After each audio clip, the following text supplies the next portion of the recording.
And here we are, just across the river limit, gazing upon the bulk of Zürich Hauptbahnhof.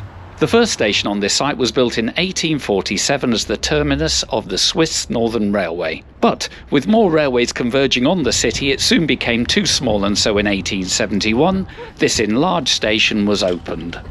As we pass the many tram stops, we'll approach from the east with a good view of the two bells high up on the facade. They were preserved from the 1847 station when, at that time, they used to be rung to warn travellers of impending departures. Of course, they have fallen silent now. Walking into the main hall, with the tracks having been removed for over 100 years, we are left with this wonderful large public space full of height and grandeur.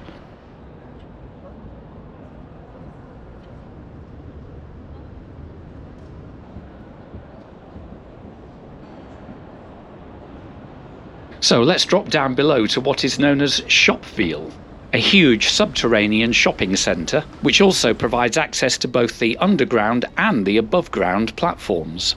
Well, it's fairly busy on this Sunday afternoon, but after all, it's just a shopping centre, so I think we'd better go back up to the upper platforms.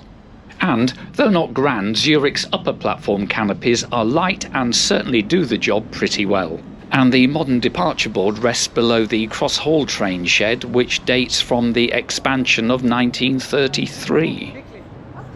An unexpected visitor is this 1939 Red Arrow railcar on a charter trip.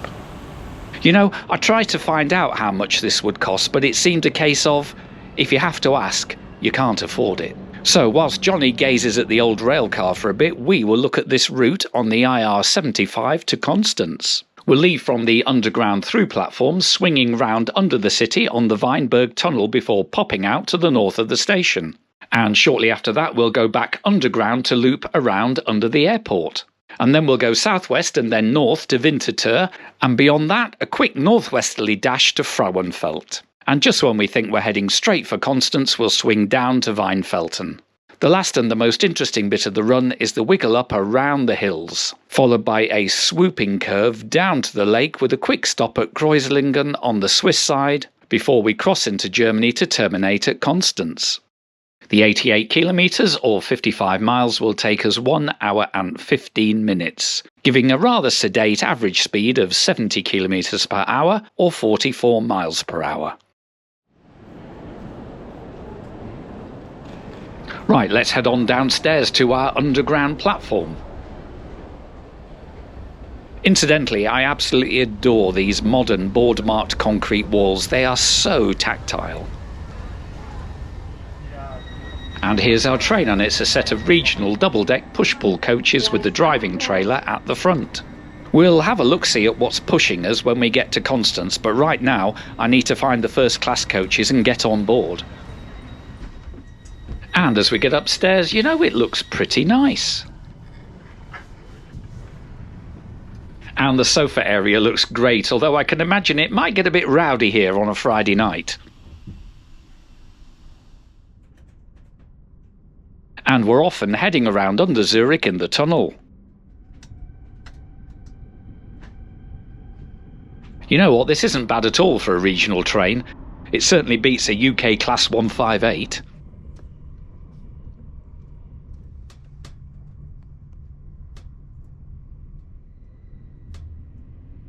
And there's almost no time to gasp for air before we're back underground at the airport station, which looks a bit grim in blue, to be honest, but you can't ever knock an airport railway station. It's always the best way to connect a city with its airport.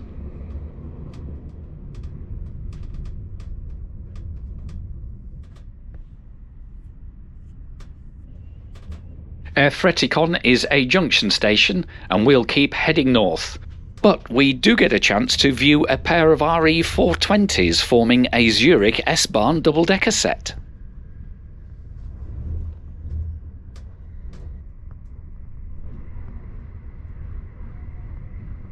Winterthur.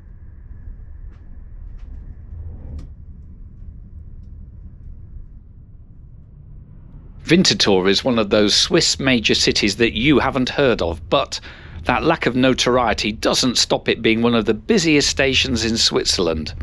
There's regular Eurocity services to Zurich and Munich, and also intercity services to places like Geneva, Lausanne and Interlaken.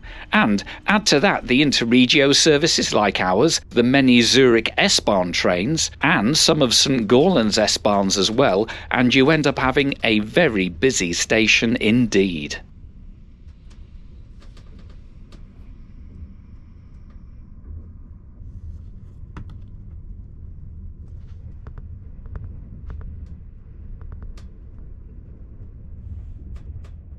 And just beyond Winterthur is the SBB maintenance depot, primarily for the S-Bahn trains.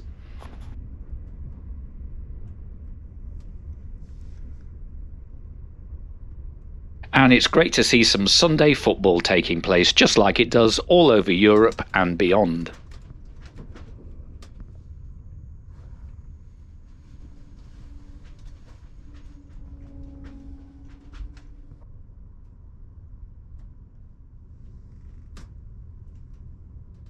This part of Switzerland definitely feels like it is the productive flatlands as opposed to the more difficult alpine terrain that you will find elsewhere. And that gentle topography leads to a good bit of straight and level track where the train can reach its maximum speed for this journey. It's also worth noting that I had 5G coverage on my phone pretty much all the way, even inside the tunnels.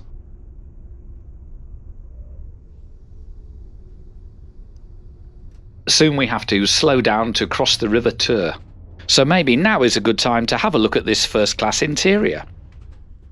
The bays of 4 seats have fold-out tables and come with Swiss plug sockets and a minibin.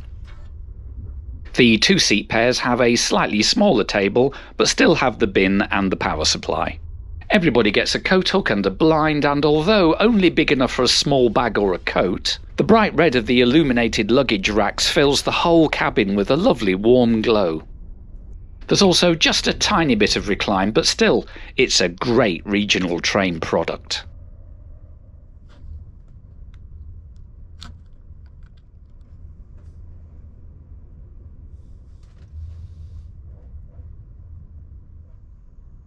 Weinfelten is a junction station, and it's where we are going to strike out on the climb up to Berg as we search for the pass through to Constance. And the main line continues to Romanshorn as we peel off north.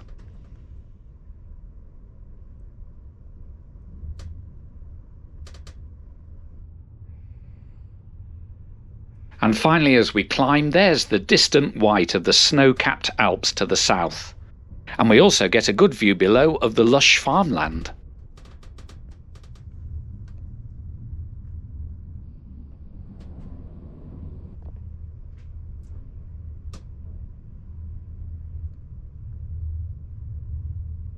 Berg sits at about 500 metres above sea level and is roughly the summit of this line to Constance.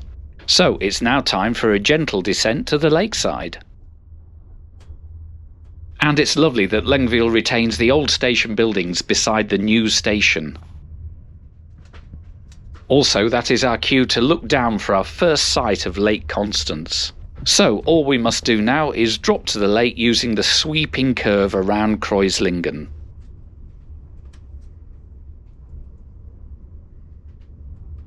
Kreuzlingen in Switzerland is itself a big town, and with Constance next door in Germany, they form a major conurbation on the shore of the lake.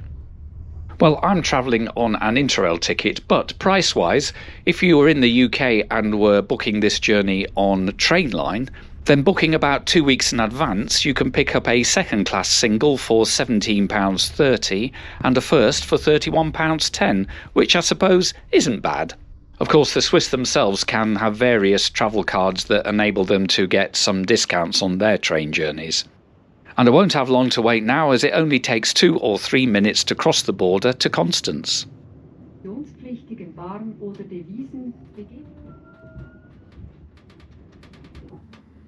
As we pull into Constance station, the German railway clock reminds us that we're now in a different country. And that was a pleasant and completely hassle-free trip across from Zurich. Now I'm going to be meeting up with Mark from the Let's Make a Trip channel in Constance, so you might be seeing him pop up now and again on some of my future videos. But for now, I'm just going to hop off the train and have a look at our locomotive. And it's a Class RE 460, which is actually named after the massive water fountain so famous on Lake Geneva. Anyway, I'm going to head off into Constance now to find my hotel and find Mark, and then we'll probably go get a beer and I'll have a chance to bore him about board-marked concrete. And if you've enjoyed the video, then do give it a like and subscribe to the channel if you haven't already. And there will be more Switzerland videos to come, and when they do, you can find them here on my Swiss playlist. But in the meantime, from Constance on the German-Swiss border, I bid you goodbye and thank you so much for watching.